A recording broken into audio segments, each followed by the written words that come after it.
প্রশ্ন করবেন। তাহমিনা, আপনি প্রশ্ন করুন।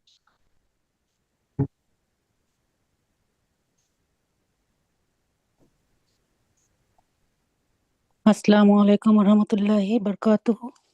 ওয়ালাইকুম আসসালাম ওয়া রাহমাতুল্লাহি ওয়া বারাকাতুহু। জি, বলেন। সম্মানিত শেখ, আল্লাহ আপনাকে সুস্থতার সাথে ঈমানের সাথে দীর্ঘ হায়াত দান করুক, আমিন। আমিন, আমিন, ইয়া রাব্বাল আলামিন। কোথা থেকে বলছেন বলেন? আমেরিকা থেকে বলছি। জি, বলেন। আহ, আল্লাহ আপনাদের আমার প্রশ্নটা হলো যে যখন আমরা এশার সলাতে মসজিদে যাই, তখন যদি আজান শেষ হয়ে যায় তখন কোনটা করা উত্তম? ইকামতের আগে দুই দুই দুই করে সলাৎ পড়াটা কি, নফল সলাৎ পড়াটা কি উত্তম, নাকি তখন দোয়া করাটা উত্তম? একটু বলবেন, জাযাকাল্লাহু খায়রান। বিসমিল্লাহির রহমানির রহিম, আলহামদুলিল্লাহ ওয়াসসালাতু ওয়াসসালামু আলা রাসূলিল্লাহ ওয়া আলা আলিহি ওয়া সাহবিহি ওয়া মান ওয়ালা, আম্মা বাদ। প্রশ্ন করেছেন যে এশার সালাতে বা যে কোনো সালাতে যখন আমরা মসজিদে গেলাম, আজান হয়েছে, আজান শেষ হয়েছে, তো এই সময় দুই দুই করে নফল পড়াটাই উত্তম নাকি দোয়া করা উত্তম? 2 রাকাত তাহিয়াতুল মসজিদ পড়বেন, এটি তো অবশ্যই উত্তম। কারণ রাসূলুল্লাহ সাল্লাল্লাহু আলাইহি ওয়াসাল্লামের হাদিস, ইযা দাখালা আহাদুকুম মসজিদা, তোমাদের যে কেউ মসজিদে প্রবেশ করবে, ফালা ইয়াজলিস, অতক্ষণ বসবে না, হাত্তা ইয়ারকা রাকাতাইন, যতক্ষণ পর্যন্ত 2 রাকাত পড়ে না নেবে। এই জন্য এটি সুন্নাতে মুআক্কাদা, তাহিয়াতুল মসজিদ সুন্নাতে মুআক্কাদা। কিছু উলামা তো ওয়াজিব পর্যন্ত বলেছেন। যাই হোক, সুন্নাতে মুআক্কাদা অবশ্য তাকিদ পূর্ণ সুন্নাত, এটা পড়তে হবে। তারপরে অতিরিক্ত নফল, দুই দুই করে নফল পড়া উত্তম না দোয়া করা উত্তম? এই ক্ষেত্রে উলামায়ে কেরাম বলেছেন দোয়া করাই উত্তম, দোয়া করাই উত্তম। কারণ আজান একামতের মাঝখানে দোয়া কবুল হয়, আজান একামতের মাঝখানে দোয়া কবুল হয়। তবে কেউ যদি সালাতের ভিতরে দোয়া করে, সেজদায় দোয়া করে, আত্মাহাত আর দরুদ পড়ে দোয়া করে, তো সেটা হতে পারে। কারণ হাদিসে রয়েছে লা ইউরাদ্দু দুআ বাইনাল আযান ওয়াল ইকামা, আযান ইকামতের মাঝখানে দোয়া খণ্ডন হয় না, আল্লাহর কাছে দোয়া কবুল হয়। তো এরকম জায়গাগুলো, এইরকম সময় মুহূর্তগুলোকে আহ গুরুত্ব দেওয়া উচিত এবং যা বলা হয়েছে সে ফজিলত হাসিলের চেষ্টা করা উচিত। তো দোয়া করাটি ভালো হয়। কিন্তু কেউ যদি সমন্বয় করতে পারে যে আমি নফলও পড়বো আর দোয়া করবো, তো কোনো দোষের কথা নেই, জায়েজ দুটোই রয়েছে, কোনো অসুবিধা নেই। আল্লাহ তাআলা আ'লাম। জি। পর্যায়ে প্রশ্ন করবেন। মাহদি হাসান, জি, আপনি প্রশ্ন করুন। আসসালামু আলাইকুম। ওয়ালাইকুম আসসালাম ওয়া শেখ, আমি রাহমাতুল্লাহি ওয়া বারাকাতুহু। দাম্মাম খোবার থেকে বলতেছিলাম। বলেন। শেখ, আমার একটা বন্ধু, উনি এখন কাজে চলে গেছে আর কি। উনি এখানে থাকে। হুম, ওনার তরফ থেকে আমার প্রশ্নটা আর কি, ওনার ওয়াইফ, উনি বিয়ে করার 1.5 মাস পরে চলে এসেছিল হুম। সৌদি আরবে। তখন ওনার বউ পরকীয়াতে আসক্ত হয়। পরবর্তীতে ওয়ালাইকুম আবার উনি আসসালাম ওয়া রাহমাতুল্লাহি আফিয়া। আস্তাগফিরুল্লাহ। পরবর্তীতে উনি এগুলা জানতে পেরে ওনার বউ ক্ষমা চাইছে। ক্ষমা চাওয়ার পরে চলে আসছে, উনিও মাফ করে দিছে, আসছে। এখন গত 1 বছর ধরে সৌদি আরবে আছে এখানে। হুম, উমরা করতে গেছে, ওই সময় মনান্দন তওবা করছে বা কথা দিছে যে এরকম কিছু আর কোনোদিন করবে না। ইদানিং সে গত 6 মাস ধরে বিভিন্ন ইউটিউবে লাইভে ঢুকে ছেলেদের সাথে কথা বলে, বিভিন্ন হিন্দু আস্তাগফিরুল্লাহ। মেয়েদের বিভিন্ন হিন্দু মেয়েদের লাইভে ঢুকে কমেন্টে কথা বলে। আবার ঝগড়া হলে বারবার বলে যে তুই আমাকে ছেড়ে দে, তোর সাথে আমার যায় না, এরকম। মানে বারবার তালাক চায়, এরকম। হুম, তার সাথে ওর যায় না, তর্ক করে। আর স্বামীকে মনে অন্ধন যে কোনো কথা বলতে, মানে স্বামী একটা কথা বললে ও 10টা কথা বলে, এরকম আর কি। হুম, আরো অনেক ধরনের, মানে এর মধ্যে আরো অনেক ধরনের মানে সমস্যা বলতে, ও বারবার কসম কাটে, দেন আল্লাহর কসম আমি এগুলা করি না, কিন্তু স্বামী এগুলা দেখে লাইভে, দেন দেখতেছে, তারপরেও বারবার কসম কাটে যে আমি করি না, কিন্তু স্বামী এগুলা সব সময় ইউটিউবে ঢুকলে দেখে, দেন এগুলা করে। কিন্তু হুম। সে প্রত্যেকবার আল্লাহর নাম নিয়ে মিথ্যা কথা বলে। তো মানে ওয়াদা দিয়ে ওয়াদা ভঙ্গ প্রশ্ন করে। প্রশ্ন কি প্রশ্ন কি? প্রশ্ন হচ্ছে, এখন কি তার সাথে সংসার করবে নাকি তাকে তালাক দিয়ে দেওয়াটাই উত্তম? এই ভাই জেনে ভুক্তভোগী, যার স্ত্রী ইনি 5 ওয়াক্ত নামাজি, প্রশ্নের উত্তর দেন। আছেন জি, লাইনে? দোনোজনে নামাজ পড়ে, দোনোজনে নামাজ পড়ে, মানে দোনোজনে নামাজ পড়ে। 5 টাইম নামাজি এই লোক। ইনি জি, ইনি দোনো। হারামে জড়িত নাই তো, না, স্ত্রীর উনি মতোই? হারামে জড়িত নাই, উনি হারামে জড়িত না, উনি সবসময় ভালো মানুষ, স্ত্রীকে বই ভালো কিনে মানুষ, দিচ্ছে। ভালো চলার চেষ্টা করে। জি, আলহামদুলিল্লাহ উনি হারাম থেকে বেঁচে আছে, আলহামদুলিল্লাহ। তো যদি এমনটা হয় যে উনি ভালো মানুষ, আলহামদুলিল্লাহ 5 টাইম নামাজ পড়ে, দিন মেনে চলে, হারাম থেকে বেঁচে থাকে, হ্যাঁ, হারাম দেখা থেকে, হারাম শোনা থেকে, আর তার স্ত্রী এরকম চরিত্রহীন যদি হয়, আর তওবার ওপর যদি অটল না থাকে, হ্যাঁ, সে একবার ক্ষমা করেছে ঠিক আছে, কিন্তু তার উপর যদি সে অটল থাকতো তওবা করে, তাহলে তো ভালো কথা, কিন্তু সে তো অবাধ্য। আজকের আলোচনার বিষয়বস্তু এটাই ছিল, যদি এমনটা অবাধ্য হয় আর তাতে সম্ভব না হয়, উপদেশ দিয়ে সম্ভব হলো না, বুঝিয়ে আল্লাহর ভয় ভীতির কথা বললে, তার সাথে সম্পর্ক 3 দিনের জন্য ছিন্ন করেও কাজ হইল না, আর তারপরে তাকে হয়তো হালকা মার দেওয়া যদি সম্ভব হয় আইনে, তাহলে মার দিয়েও কাজ হলো না, বা ধমক দিয়েও কাজ হলো না, তাহলে তালাক দিতে পারে। জি, তালাক দেওয়াতে যদি শান্তি হয়। আর অকথ্য ভাষার যে নারী স্বামীকে অকথ্য ভাষা বলে, তার সাথে সংসার করে কোনো শান্তি নেই, কোনো শান্তি নেই। যদি কোনো স্ত্রী স্বামীকে গালমন্দ করে, হ্যাঁ, মুখে মুখে উত্তর করে, তর্ক করে আর গালমন্দ করে, অশ্লীল কথা বলে, তাহলে সেই স্ত্রীকে নিয়ে সংসার করলে কোনোদিন শান্তি পাওয়া যাবে না, জাহান্নাম ঘরে। জি, আল্লাহ হেফাজত করুক। জি, এইরকম পরিস্থিতি হলে তালাক দিয়ে দিবে। পর্যায়ে প্রশ্ন করবেন আশফাক চৌধুরী। আপনার আওয়াজটা ক্লিয়ার আসছে না কেন আজকে? আশফাক চৌধুরী। জি, এত আসফাক। ওয়ালাইকুম আসসালামু আলাইকুম শেখ। ওয়ালাইকুম সালাম রহমতুল্লাহ বরকাত। জি, জি, আমি কানাডার মন্ট্রিয়াল থেকে বলছি। আমি দীর্ঘদিনের আপনার একজন শ্রোতা, একনিষ্ঠ শ্রোতা, অনেক অনেক ভালোবাসি আল্লাহ আপনাকে আমরা। আল্লাহ আল্লাহ আপনাদের ভালো করুন, এসব জাযাকাল্লাহ দেশে খায়ের। আল্লাহ দিনের উপর আল্লাহ যেন অবিচল রাখেন। যে এই দেশে আসলে ও মুসলিম দেশে বসবাস করা এটা অনেক কঠিন ব্যাপার, আমরা যারা আসার পরে বুঝতেছি। আল্লাহ সহজ করুন, ছেলে মেয়েদের আল্লাহ ভালো ইমান ইসলামের উপর আল্লাহ রাখার তৌফিক দান করুন। জি, জাযাকাল্লাহ খায়ের। জি। আমার ছোট্ট দুটি প্রশ্ন। আজকে প্রথমে বলে নি, আজকের যে আপনার আলোচনা, যেটা স্বামী স্ত্রীর বিষয়ের অত্যন্ত মূল্যবান আলোচনা হয়েছে। তো আমি এ ব্যাপারে আলোচনা না করে প্রাসঙ্গিক দুটি প্রশ্ন আছে আমার। একটা হলো যে মসজিদে যখন একটা প্রশ্ন। একটা তাহলে আমি ওই যে ক্রিসমাস উপলক্ষে, ওই যে বড়দিন উপলক্ষে আমরা যারা মুসলিম দেশে বসবাস করি, তো দেখা যায় ক্রিসমাস আসলেই বিভিন্ন সংগঠন, বিভিন্ন পাড়ার এনজিও গুলা বিভিন্ন উপহার উপটোকন দিতে চায়। তো এটা কি মুসলিমরা গ্রহণ করতে পারে? আর এর সাথে ছোট্ট আরেকটি প্রশ্ন, যেটা না বললেই আসলে আমার ইয়ে হচ্ছে না। ওই যে মসজিদের ইমামরা যখন সুর মিলিয়ে সূরা পড়েন, এটা যদি কেউ ধারা বিবরণীর মতো পড়তে চায়, যে সুর কিসের না মতো? মিলিয়ে, ধারা বিবরণী যেরকম এক মানে সূরা, ধারা বিবরণী যেরকম আমরা ধারা বিবরণী পড়ে যাই, স্পষ্ট করে তাড়াতাড়ি। উচ্চারণ করে, তাড়াতাড়ি হ্যাঁ, না, ধরুন হুম, আলোচনার মতো যদি কেউ পড়ে সূরাগুলা, হুম, বেশিরভাগ তো ইমামরা সুর মিলিয়ে পড়ে। এটা না করে যদি আমরা ভাষণের মতো বা ওই যে কি বলে কবিতা আবৃত্তির মতো যদি ধারা বিবরণীর মতো পড়ি, এটা কি জায়েজ আছে? এই ছোট্ট দুটি প্রশ্ন আমার। জাযাকাল্লাহ খায়ের। প্রশ্ন যে ক্রিসমাস উপলক্ষে যে উপহার দিয়ে থাকে, সেগুলো নেওয়া জায়েজ কিনা। যদি অনুষ্ঠানে হাজির হন তাদের, আর সেখানে উপহার নিচ্ছেন, তো জায়েজ না।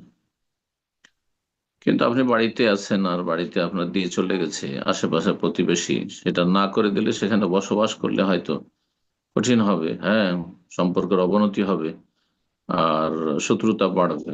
তো তাদের অনিষ্ট থেকে বাঁচার জন্য নিয়ে নিতে পারে, আল্লাহ তাআলা আলাম। কিন্তু তাদের অনুষ্ঠানে হাজির হবেন, তাদেরকে আপনি শুভেচ্ছা জানাবেন, আর তাদের এই কুফরি আকীদা যে আল্লাহ সন্তান রয়েছে এর উপর আপনি সম্মতি দিবেন, হ্যাঁ, সন্তুষ্টি প্রকাশ করা, যে তোমরা যে আকীদা রাখো, বিশ্বাস রাখো, সেটা দর্শনীয় নয় যেন, সেজন্য শুভেচ্ছা করছেন। এটা মদ, এক লোক মদ খাচ্ছে, যদি বলেন যে খুব ভালো কাজ করছো, তাহলে আপনি নিজের বিবেকে বলেন যে আপনি কি মুসলমান থাকবেন? অথচ এটা ফাসিকি কাজ, মদ খাওয়া। কাফের হয় না মানুষ, হালাল না মনে করে। আর যে বলে আল্লাহর সন্তান আছে, সে তো কাফের। লাকাদ কাফারাল্লাযীনা ক্বালু ইন্নাল্লাহা সালিসু সালাসা, আল্লাহ কাফের বলেছেন ওদেরকে। তো কুফরির ওপর কেউ শিরক করছে, কেউ কুফরি করছে, আল্লাহ শরীক স্থাপন করে, তৃতীয়বাদের কথা বলছে, যে আল্লাহর পুত্র এই দিনে ভূমিষ্ঠ হয়েছে, নাউজুবিল্লাহ, আর তাকে শুভেচ্ছা জানাবে, এটা কুফরি কাজ, জায়েজ নয় মোটে, ঈমান ভঙ্গ হয়ে যেতে পারে। এই সতর্ক সাবধান। তাদের অনুষ্ঠানগুলিতে হাজির হওয়া কোনো মুসলিমের জন্য জায়েজ নয়, হারাম, কাবিরা গুনাহ, ঈমান ভঙ্গ হওয়ার সম্ভাবনা রয়েছে। বাকি কথা হলো যেমনটা বললাম, যে নিজের বাড়িতে আছেন, হ্যাঁ, আপনি স্কুল টিচার অথবা কোনো কাজ করেন অফিসে, আর সেখানে আপনাকে টেবিলে দিয়ে চলে গেল, সে রিজেক্ট করা যাবে না।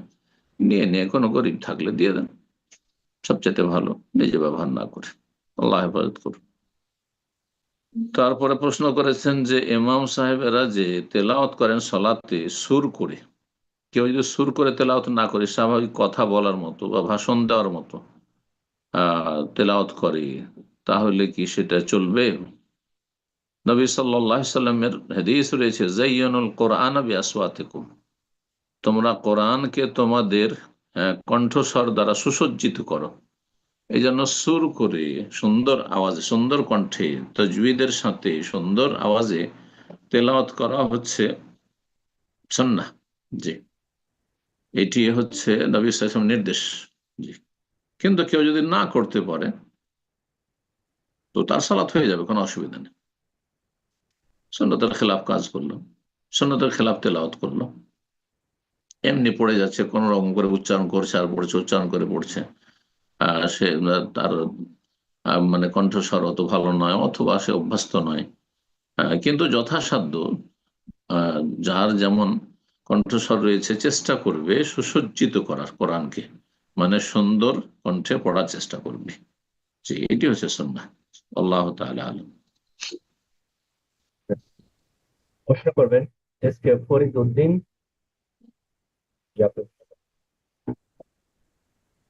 আসসালামু আলাইকুম। ওয়ালাইকুম আসসালাম ওয়া রাহমাতুল্লাহি ওয়া বারাকাতুহু। জি, জি, আমি পশ্চিম বাংলা থেকে বলছি, কোন ডিস্ট্রিক্ট? বর্ধমান জেলা। বলেন প্রশ্ন। আমাদের মসজিদে ইমাম সাহেব উনি হচ্ছেন জামাতপন্থী, আর অল্প জ্ঞান আর কি, মানে খুব বেশি জ্ঞানী নন। তা জুম্মার খুতবায় সব সময় উনি খালি জামাতের দিকে আহ্বান করেন, মানে একই বক্তব্য খালি। জামাত মানে মানে চিল্লাওয়ালা জামাত, তাবলীগ জামাত? হ্যাঁ, জি জি জি জি জি জি। আর ওই জুম্মার খুতবায় খালি খালি মানে মানুষকে খালি ওই জামাতের দিকে আহ্বান করবে, আর অন্য কিছু বলে না। জি, সময় লাগান, শুধু আর সময় দেন, সময় লাগান। হ্যাঁ, খালি ওতে সবাই না, আর বড় বড় মানে ফজিলতের কথা বলেন, যেমন কাউরি ঘরে দাওয়াত দিতে গেলে যদি বাইরে দাঁড়িয়ে থাকেন তাহলে বলবে যে মানে ওই কাবা শরীফে 5 রাকাত নফল নামাজ পড়ার সমান স্বভাব, মানে এইসব স্বভাবের কথা বলবেন। না, আর খালিয়া তো মাকরুদা এবার মিনান না, যে নবী সাল্লাল্লাহু আলাইহি ওয়াসাল্লাম মিথ্যা কথা বলে জাহান্নামে তার স্থান বানিয়ে নিল। আল্লাহ হিদায়াত করুন। আর কেউ যদি এসে নামাজ পড়ে তাকে বলবে বসুন, সময় দেওয়া হবে। মানে জুম্মার আল্লাহ হিদায়াত। সময় কেউ যদি এসেই 2 রাকাত পড়তে যায়, বলে বসুন বসুন, সময় দেওয়া হবে পরে, মানে খুতবা বন্ধ করে উনি বলবেন যে সময় দেওয়া হবে। প্রশ্ন প্রশ্ন বলেন আপনার। তাহলে মানে এত যে বেদাত সব ভর্তি, এত বেদাতে, তারপরে বলবেন নবীকে না সৃষ্টি করলে দুনিয়া সৃষ্টি হতো না, মানে এইসব ধরনের কথাবার্তা। তাহলে এগুলো কি করবো? তাহলে জুম্মার দিন তো আগে আগে আমরা যেতে চাই, তাহলে এগুলোতে এরকম বক্তব্য শুনতে হবে গেলে, তাহলে কি করণীয়? না, ওদের বেদাতি বয়ান শুনতে যাওয়ার দরকার নেই। যখন আজান হবে খুতবার, ওই আরবি যেটা খুতবা পড়ছে সেটা সেটা শুরু হওয়ার আগে ঢুকে যাবেন। কিন্তু তাদের বয়ান, যে তার আগে যে বয়ান চলে, বয়ানের সময় যাওয়া যাওয়া জরুরি নেই, যদি বেদাতি কথাবার্তা বলে। হ্যাঁ, অথবা আপনি বেদাতি বয়ান চলছে, আপনি কোরআন তেলাওয়াত করতে থাকেন, এই বেদাতি বয়ান কেন শুনবেন? বুঝছেন? দোয়া করতে থাকেন, জিকির আজকার পড়তে থাকেন। আল্লাহু আ'লাম। এ পর্যায়ে জি, প্রশ্ন করবেন মোহাম্মদ শাহিন আলম। জি, আপনি প্রশ্ন করবেন। আসসালামু আলাইকুম। ওয়ালাইকুম আসসালাম ওয়া রাহমাতুল্লাহি ওয়া বারাকাতুহু। জি, জি স্যার, আমার একটি প্রশ্ন ছিল যে দুটি তো করা যাচ্ছে না, তাহলে একটি। কোথা থেকে বলছেন? জি, আমি ঢাকা বাংলাদেশ থেকে বলছি। জি একটা করে প্রশ্ন, দুটো করে খুললে অনেক লোক লাইনে আছে। একটা প্রশ্ন না, যেটা বেশি গুরুত্বপূর্ণ করেন সামনের সপ্তাহে, তারপরে সপ্তাহে আবার করবেন। জি জি জি আমি বলছিলাম যে আমরা একটা জানি যে নিজে যদি যে কোনো কাজ না করে সেটা অন্যকে বলা যায় না, সেটা বড় পাপ।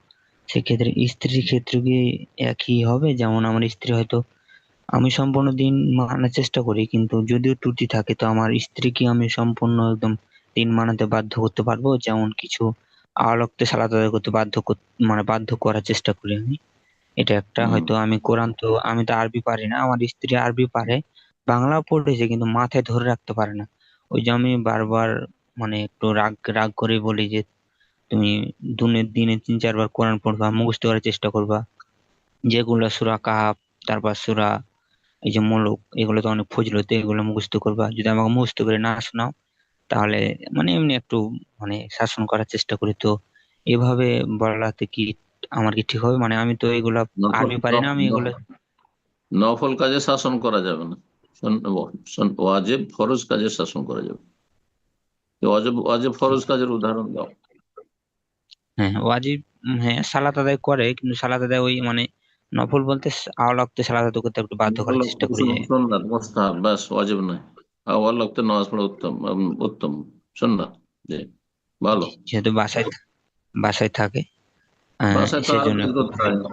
তো তোমার মা ওকে পাকশাক করাবে, তো কোথায় আওয়াল ওয়াক্তে পড়বে? মায়ের সাথে থাকো না হ্যাঁ, আমাদের যদি যখন আমি বলি যে যদি সুযোগ পেলে, মানে ব্যস্ততা না থাকলে আর কি, সে সময় হ্যাঁ, মানে অলসতা দিন। ফ্রি করে দাও আবার লোককে নামাজ পড়ার জন্য। নফল নিয়ে কেন বাড়াবাড়ি এত? নফল কাজ এত বাড়াবাড়ি করবে না, সুন্নত কাজ। হ্যাঁ, কোরআন মুখস্থ করতে হবে, চেষ্টা করবে, ভালোভাবে বুঝাবে, উৎসাহিত করবে, কিন্তু নিজেও করবে। হ্যাঁ, নিজে করলে ফলপ্রসূ হবে। ওয়াজিব ফরজ কাজে বাধ্য করা যাবে। হেজাব করে না, মাথায় কাপড় দেয় না, চেহারা ঢাকে না দেবর ভাসুরের সামনে, হ্যাঁ, বাধ্য করা যাবে। কথা বোঝা গেছে? আহ, আর তারপরে দুলাভাইদের সাথে কথা বলে নিষেধ করা যাবে শক্তভাবে। মানে দুলাভাইদের সাথে গল্প করে অথবা চেহারা খুলে তাদের সামনে যায়, পরে দাঁড়াতে কথা বললে অসুবিধা নেই, যেখানে ফেতনার আশঙ্কা নেই, নির্জনতা নেই, লোকজনের সামনে। তো ওয়াজিব কাজের ক্ষেত্রে বাধ্য করা যাবে, আর হারাম থেকে বাঁচার জন্য বাধ্য করা যাবে। আর সুন্নাত মুস্তাহাবের জন্য বাধ্য করা না। তোমাকে সোমবার রোজা রাখতেই হবে, বৃহস্পতি রোজা রাখতেই হবে করে বাধ্য করা যাবে না, ঠিক না? এগুলো ওই রকম কোরআন মুখস্থ করতে, কোরআন মুখস্থ করা মুস্তাহাব কাজ, ফরজ কাজ নয়। যদি 20টা 30টা সূরা মুখস্থ, বাবারা মুখস্থ থাকে, তারপর উৎসাহিত করতে হবে। যদি না করে আল্লাহ হেদায়েত করুক, তুমিও করো, দুজন মিলে লেগে যাও, সবচেয়ে ভালো। যে কর্মব্যস্ততা না থাকলে আল্লাহ সকলকে তৌফিক দিক। জি,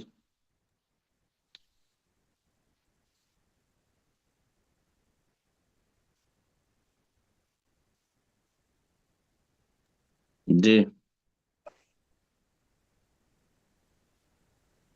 আকরাম ভাই কোথায় গেল? জি, আওয়াজ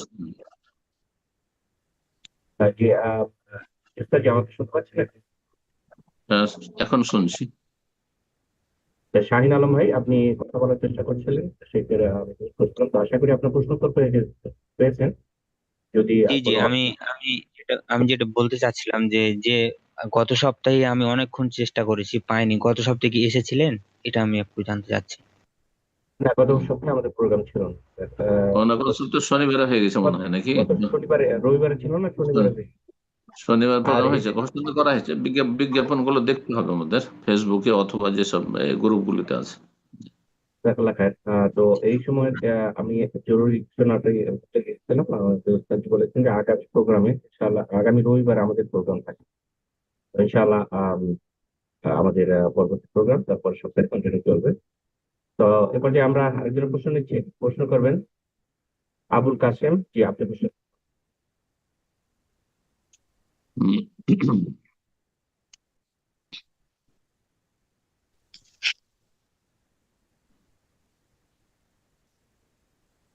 আসসালামু আলাইকুম রহমতুল্লাহ। ওয়ালাইকুম আসসালাম রহমতুল্লাহ বরকাত। জি, শাইখ কেমন আছেন? জি, আলহামদুলিল্লাহ। বলেন, কোথেকে বলছেন? বাংলাদেশ জামালপুর জেলা থেকে। প্রশ্ন বলেন। জি, আমার প্রশ্ন হচ্ছে তাওহিদ এবং আজিম এই নাম দুটো ছেলে সন্তানদের জন্য রাখা যাবে কি? তৌহিদ নাম রাখা যেতে পারে। তৌহিদ মানে মুয়াহিদ, মাসদার বেমানে ইসিম ফাইল। তৌহিদ মানে মুয়াহিদ, মানে একত্ব প্রতিষ্ঠাকারী। কিন্তু আজিম মানে মহান, তো আজিম না, আব্দুল আজিম নাম রাখে। হ্যাঁ, আজিম নাম না রাখা উচিত। আল্লাহর নাম হচ্ছে আল আজিম, যদিও হারাম নাই হোক আজিম হয়তো, কিন্তু আল আজিম হইলে জায়েজ নাই আল্লাহর নাম। ঠিক আছে, তো এই জন্য আহ, না রাখা উচিত। আজিম নাম রাখার পরামর্শ দেব না, বলবো যে রাখা ভালো না। হ্যাঁ, এটি আল্লাহর সিফাত, আল আজমা, বড়ত্ব, মহত্ব। আর তাওহীদ নাম রাখা যেতে পারে। জি।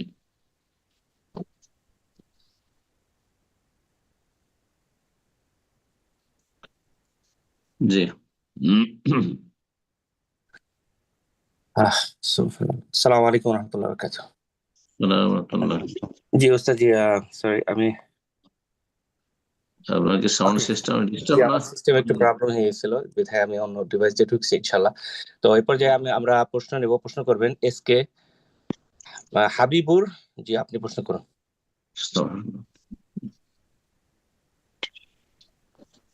আসসালামু আলাইকুম ওয়া রাহমাতুল্লাহি ওয়া বারাকাতুহু। ওয়ালাইকুম আসসালাম ওয়া রাহমাতুল্লাহি ওয়া বারাকাতুহু। জি, পশ্চিমবাংলা থেকে বলছি উস্তাদজি। কোন ডিস্ট্রিক্ট? ডিস্ট্রিক্ট বলবেন। হুগলি। হুগলি। মাশাআল্লাহ, বলেন।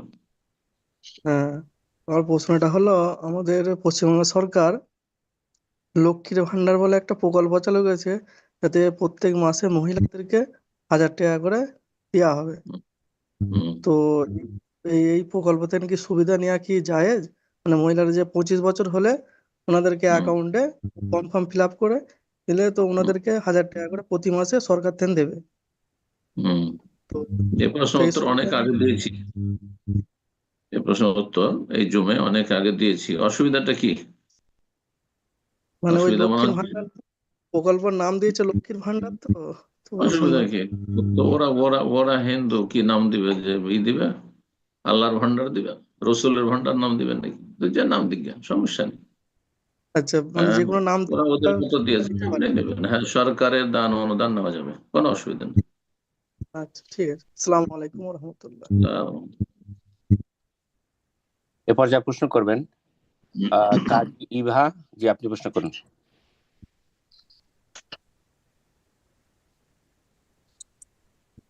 কাজী ইভা, জি আপনি প্রশ্ন করুন।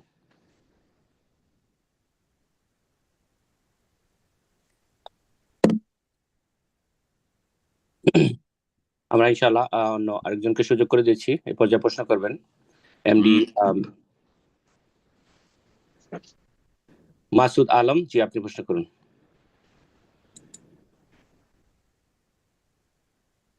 আসসালামু আলাইকুম রহমতুল্লাহি ওয়া বারাকাতুহু। ওয়ালাইকুম আসসালাম ওয়া রাহমাতুল্লাহি ওয়া বারাকাতুহু। জি, সম্মানিত বলেন। শেখ, আপনি কেমন আছেন? আলহামদুলিল্লাহ। কোথা থেকে বলছেন বলেন? আমি কলকাতা থেকে বলছি, আমার বাড়ি মালদা জেলা, ভূতনি দিয়ারা থানা আমার। আচ্ছা, আচ্ছা। প্রশ্ন?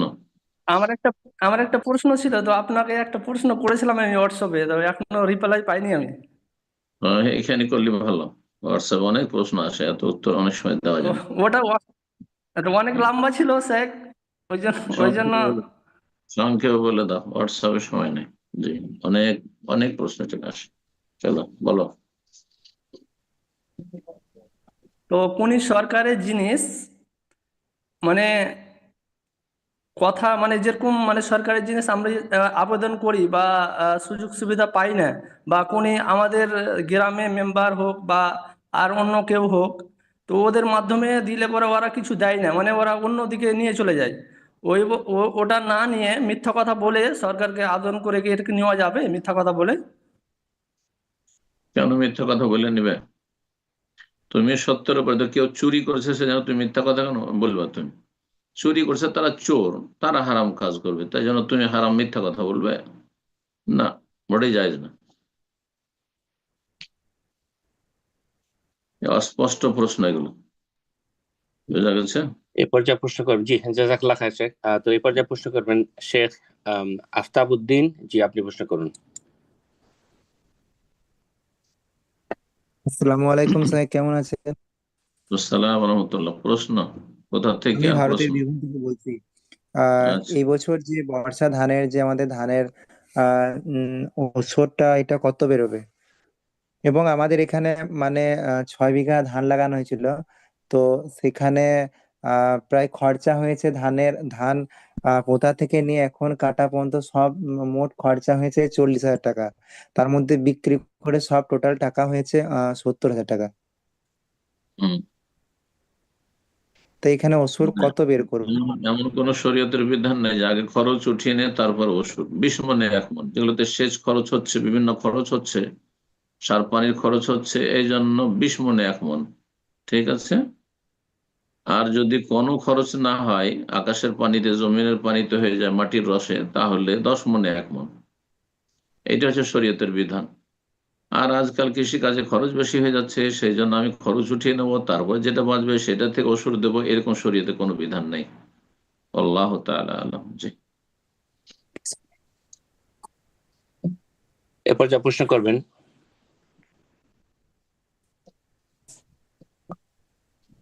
আবু আব্দুল ইমরান, জি আবু আব্দুল্লাহ ইমরান, সরি আবু আব্দুল্লাহ ইমরান, জি আপনি প্রশ্ন করুন।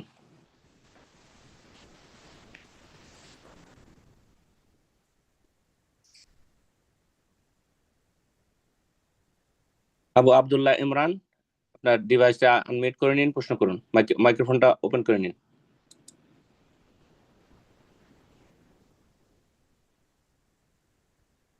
না পারলে অন্য ওকে, কাউকে দেন। প্রশ্ন করবেন মাহদি হাসান, জি আপনি প্রশ্ন করুন। আসসালামু আলাইকুম। ওয়ালাইকুম আসসালাম ওয়া রাহমাতুল্লাহি ওয়া বারাকাতুহু। শাহেক, আমি বাংলাদেশ থেকে এক আপুর জি, পক্ষ থেকে প্রশ্ন করেছিলাম। বাংলাদেশ কোন ডিস্ট্রিক্ট? বগুড়া। বগুড়া, বলেন। ওই আপু খোলা তালাক নেবে মূলত শরিয়া কারণে, যেমন ওই আপুটা নামাজ পড়ে, তার স্বামী নামাজ পড়ে না। দ্বিতীয়ত, বিয়ের পরে জানতে পারছে তার স্বামীর চরিত্রের সমস্যা। 3 নাম্বার কারণ হচ্ছে সে বিয়েতে প্রথমে রাজি ছিলই না, কিন্তু পারিবারিক চাপে সবার কথা শুনে বিয়ে করছে, কিন্তু কিছুতেই আর মন বসতেছে না। তো তাই তার স্বামী এখন প্রবাসে থাকে। তিনি এখন খোলা তালাক চাচ্ছে, তার স্বামী কোনোভাবেই রাজি হচ্ছে না। তো এখন বাংলাদেশের প্রচলিত আইন অনুযায়ী মেয়ের পক্ষ থেকে নোটিশ দিয়ে যদি বিবাহ বিচ্ছেদ করা হয়, সেক্ষেত্রে কি শরিয়া মতে খোলা তালাক হবে? হ্যাঁ হ্যাঁ, যারা তালাক দিতে চাইছে না অথচ সে বেনামাজি বেদিন, কোর্টের আশ্রয় নেবে, আর কাজীর অধিকার রয়েছে ফাসখে নেকাহ, বিবাহ বিচ্ছেদ। জি, আল্লাহ তার জন্য ভালো করুক। যে বোন বেনামাজি স্বামী, সেই জন্য তাকে তার থেকে বিচ্ছিন্ন হচ্ছে বা তার থেকে খোলা নিচ্ছে, আল্লাহ তার বরকত দিক, তার সহজ করুক এবং তার উত্তম বিকল্প দান করুক। আল্লাহ সন্তুষ্ট করে। বেনামাজির সাথে সংসার করা জায়েজ নয়। জাযাকাল্লাহ খায়ের। এই পর্যায়ে প্রশ্ন করবেন কাজী ইভা, জি আপনি প্রশ্ন করুন। আসসালামু আলাইকুম ওয়া রাহমাতুল্লাহি ওয়া বারাকাতুহু। শামাত শেখ, ওয়ালাইকুম আসসালাম ওয়া রাহমাতুল্লাহি ওয়া বারাকাতুহু। জি, আমি স্কটল্যান্ডের ডান্ডি থেকে বলছিলাম। বলেন। শামাত শেখ, বাচ্চাদের গেম খেলাকে অনেক শেখরাই একেবারে হারাম বলেন না, যদি সেটা অল্প সময়ের জন্য হয়, কিন্তু এই গেমগুলোতে যেমন অল্প সেই মানে শিক্ষা দেওয়া কতক্ষণ? অল্প মানে কতক্ষণ? ঘন্টা খানিকের মতো অ্যালাউ করেন অনেকে। 1 ঘন্টা অল্প নয়, 5 থেকে আহ 10 মিনিট অল্প। 1 ঘন্টা গেম খেলবে, এটা জায়েজ নয়। 5 থেকে হ্যাঁ, 10 তারপরে মিনিট জায়েজ আছে, দিনে শুধু 5-10 মিনিট, এটা জায়েজ আছে। সময়কে খুন করা জায়েজ নয়, মুসলিমের সময়ের অনেক মূল্য রয়েছে। 1 ঘন্টা করে কিন্তু ডেইলি 1 ঘন্টা গেম খেলবে, এটা কোনো মুসলিমের জন্য জায়েজ নয়। ছেলে হোক আর মেয়ে হ্যাঁ, হোক আর বড় হোক ছোট, কন্ট্রোল কিন্তু করতে হবে।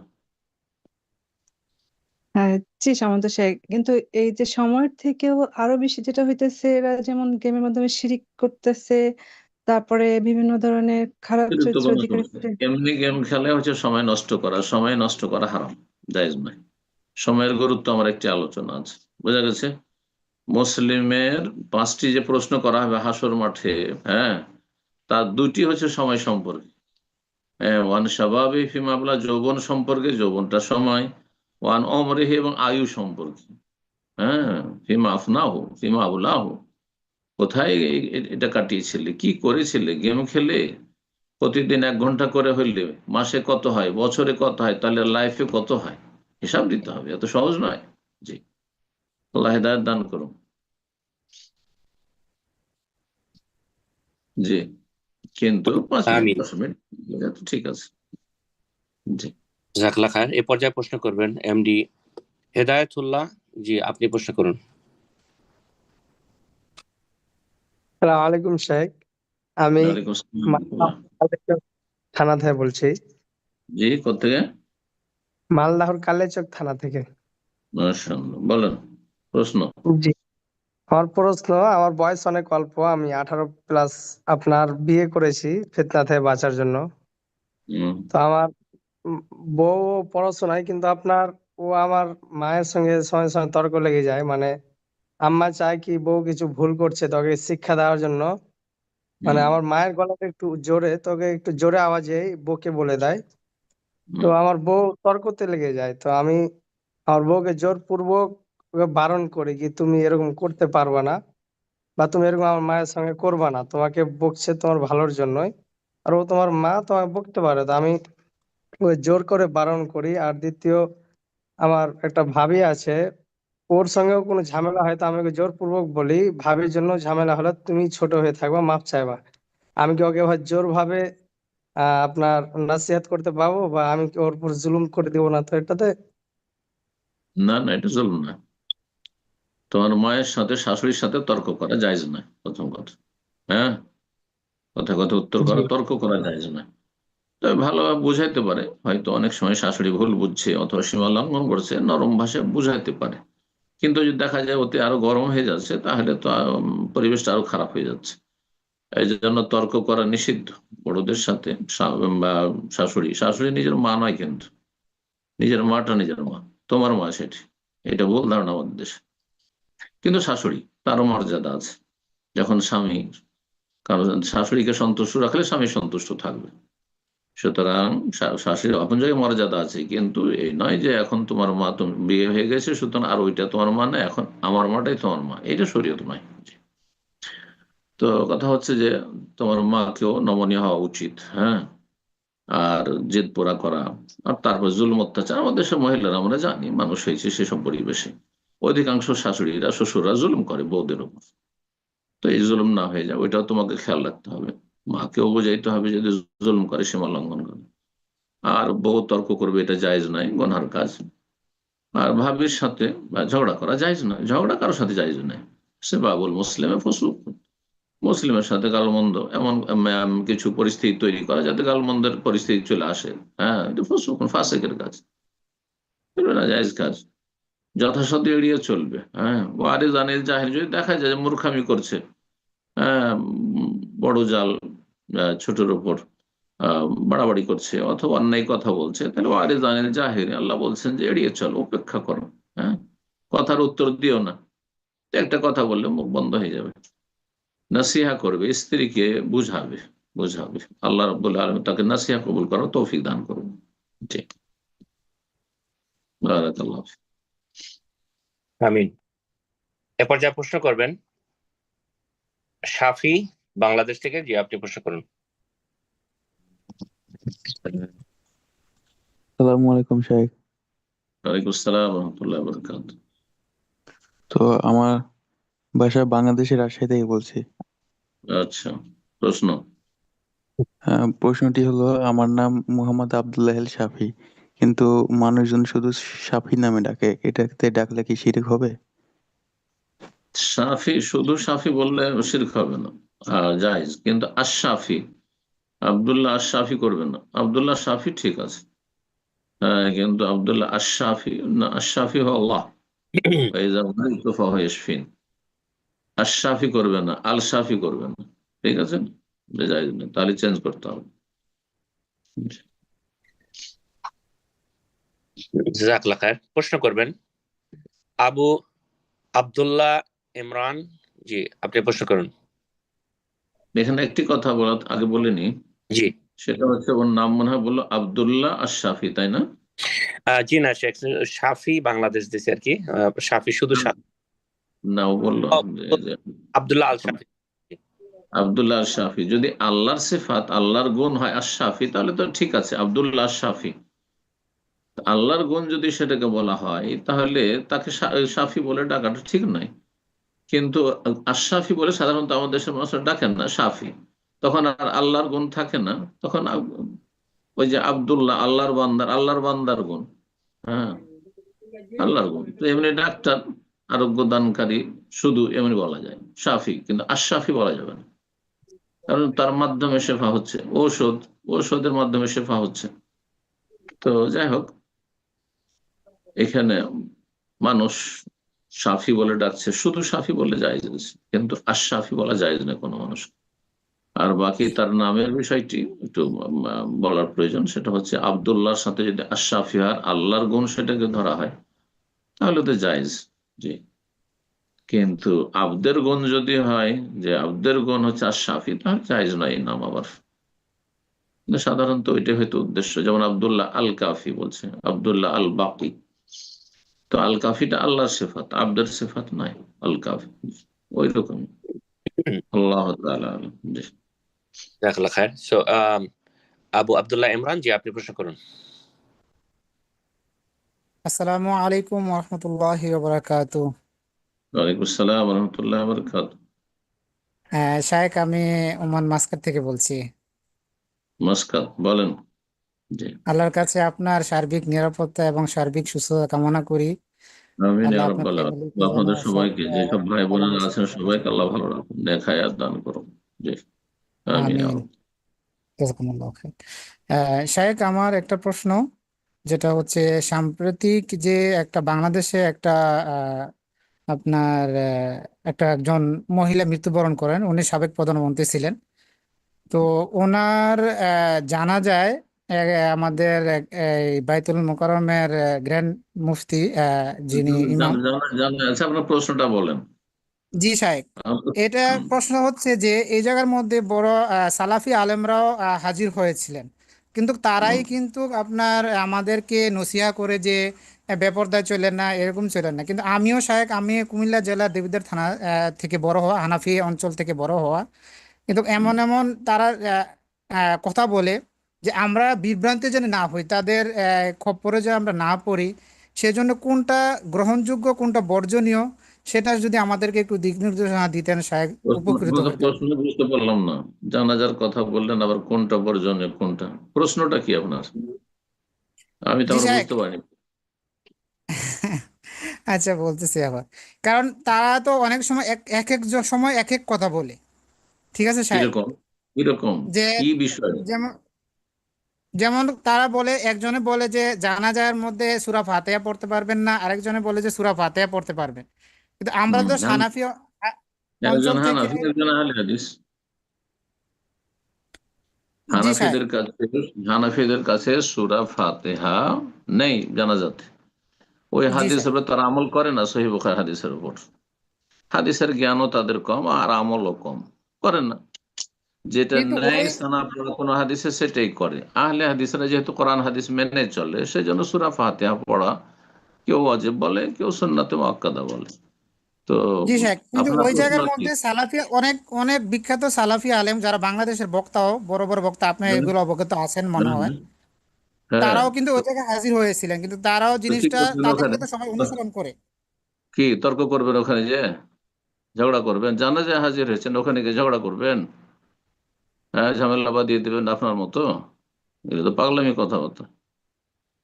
ভাই, জানাজা পড়তে গেছেন, ওখানে কি বাহাস করতে গেছেন নাকি?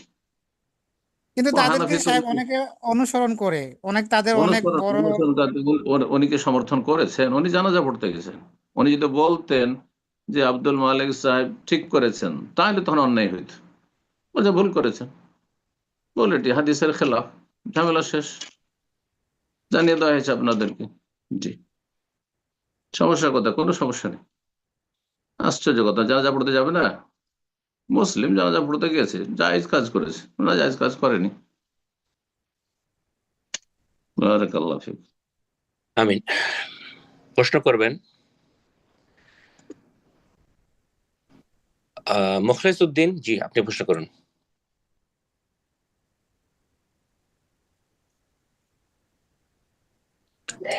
মুখলেস উদ্দিন, আশা করি আমাকে শুনতে পাচ্ছেন। জি, আপনি প্রশ্ন করুন। আসসালামু আলাইকুম ওয়া রাহমাতুল্লাহ। ওয়ালাইকুম আসসালাম ওয়া রাহমাতুল্লাহি ওয়া বারাকাতুহু। জি বলেন। জি উস্তাদ, জি আল্লাহর জন্য আপনাকে অনেক ভালোবাসি। আহাব্বাকুমুল্লাহ, বারাকাল্লাহু ফিক। বলেন। আমি দাম্মাম তাইবা থেকে বলছি। জি বলেন প্রশ্ন। আমার প্রশ্নটা হচ্ছে, আমার বাড়ি ত্রিপুরাতে। ত্রিপুরাতে ওইখানে প্রতি বছর সংগতি মেলা নামে একটা মেলা হয়। মুসলমানদের না হিন্দুদের? ওইটা মেলাটা হচ্ছে হিন্দুদের। তো এই মেলাতে এই বছরে সব ধর্মের গুরু যারা আছেন ওরা যার যার ধর্ম ওই পাঠ করছেন আর কি। তাই এই বছরে আমাদের মুসলমান যারা আছেন, বড় বড় যারা আছেন আমাদের দিকের, ওরা ওই কোরআন তিলাওয়াত করছেন এই বছর। তো ওই কোরআন তিলাওয়াত নিয়ে আমাদের দিকে মোটামুটি বিভ্রান্ত সৃষ্টি হয়েছে আমাদের মুসলমানদের মধ্যে। তো ওইটা কি কোরআন তিলাওয়াত করা কি ঠিক হয়েছে নাকি, বা ওটা নাজায়েজ বা এরকম? মেলা মেলা মেলা কি পুজোর মেলা না এমনি মেলা? না, এমনি মেলা, এমনি প্রতি বছর একটা মেলা হয়, যেমন বই মেলা এরকম। তো এই বছর যে ওই ইন্ডিয়াতে আমাদের ওইদিকে কিছু হিন্দু মুসলমান গন্ডগোল চলতেছে, তো ওরা বিভিন্ন বিভিন্ন পণ্য বিক্রির মেলা যদি হয় তাহলে তো অসুবিধা নেই, ওখানে কোরআন পড়েছে অথবা কোনো ইসলামিক বক্তব্য করলো, ভালো কাজ করেছে। আর যদি দেখা যায় যে ওইটা পুজোর মেলা, হ্যাঁ, বা অন্য ধর্মের মেলা, ধর্মীয় মেলা, তাহলে সেখানে অংশ নেওয়া যায় না। আপনি তো বলছেন যে সেটা এমনি মেলা, সাধারণ মেলা, তাই না? তো কোনো অসুবিধা নেই, করেছে। কিন্তু শুধু আরবিতে কোরআনটা না পাঠ করে কোরআনের কথাগুলি যদি সেখানে ত্রিপুরার ভাষায় বা বাংলা ভাষায় যদি সেখানে মানুষকে জানানো হইতো, বিভিন্ন ধর্মাবলম্বীরা জানতো আল কোরআন সম্পর্কে, আল কোরআনের আসমানি সিলেবাস সম্পর্কে, তৌহিদ সম্পর্কে, আল্লাহর একত্ব সম্পর্কে, হয়তো অনেকে হেদায়েত পেত, শিরক কুফরি মুক্ত হইত। জি, আল্লাহ আরো বেশি ভালো করে তৌফিক দান করুন দিনের দাওয়াতের কাজে। বারাকাল্লাহ ফিক। আমিন। প্রশ্ন করবেন নাজমুল হক। জি, আপনি প্রশ্ন করুন।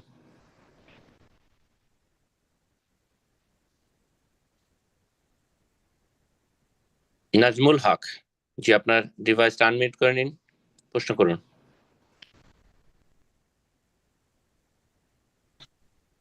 এ পর্যায়ে প্রশ্ন করবেন মাহদি হাসান।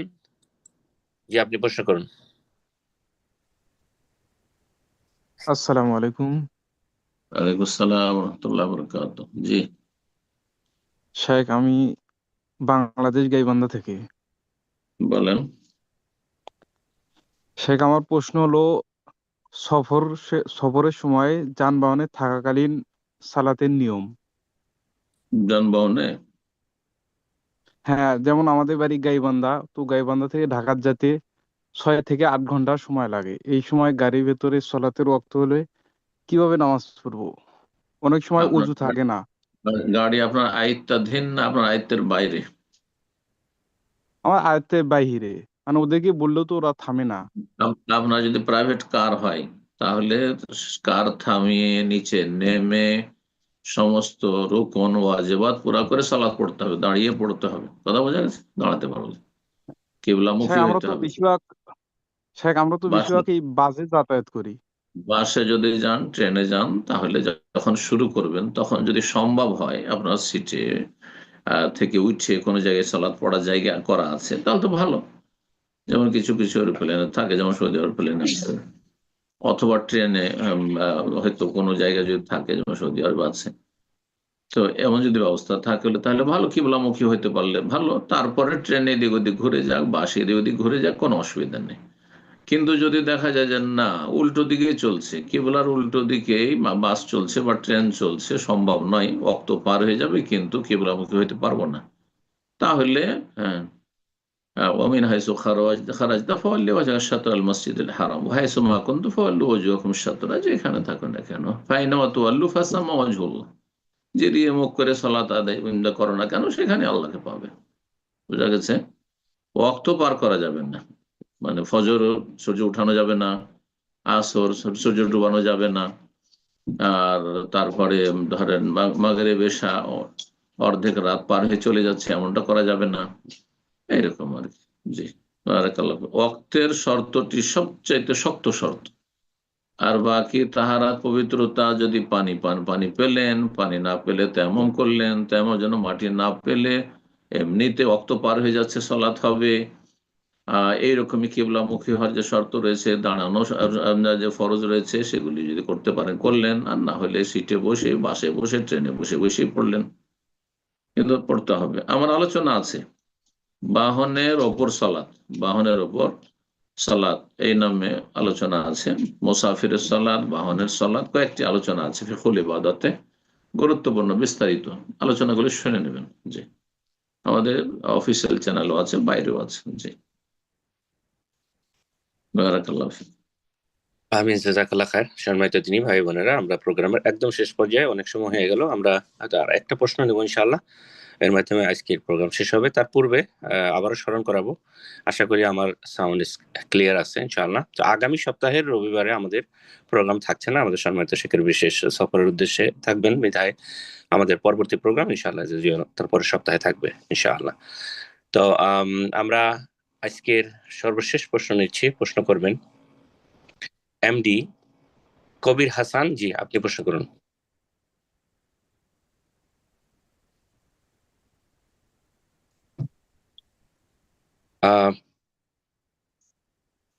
এমডি কবির হাসান, জি, আপনি ডিভাইসটা আনমিউট করে নিন, প্রশ্ন করুন।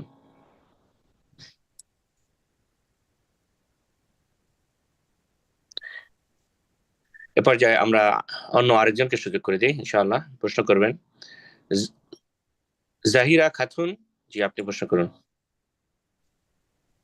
আসসালামু আলাইকুম ওয়া রাহমাতুল্লাহি ওয়া বারাকাতুহু। সম্মানিত ওয়ালাইকুম আসসালাম ওয়া রাহমাতুল্লাহি ওয়া বারাকাতুহু। বলেন, কোথায় বলছেন? বোন, আপনার ডিভাইস, আপনি মাইক্রোফোনটা মিউট করে ফেলেছিলেন। জি, আপনি এখন প্রশ্ন করুন। জি, সম্মানিত শাইখ, আমি ভারতের কলকাতা থেকেই বলছি, বারুইপুর। তো সম্মানিত শাইখ, বলেন। প্রথমে একটু দোয়া চাচ্ছি।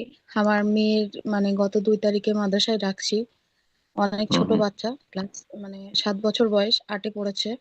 তো ওর জন্য দোয়া করবেন, খাস করে যেন আল্লাহকে দিনের জন্য কবুল করেন। 7-8 বছর মেয়েকে হোস্টেলে বাচ্চা এতে রেখে মাদ্রাসায় রেখে দিয়েছেন? হ্যাঁ উস্তাদ শাইখ। আল্লাহ সহজ করুক, আল্লাহ সহজ করুক। কিন্তু জি এই শাইখ, বয়সে দোয়া তো করবেন। নিজের যত্ন নিয়ে যেন খুব নেওয়া মুশকিল। বাড়ি থেকে পড়াতে পারলে বেশি ভালো ছিল।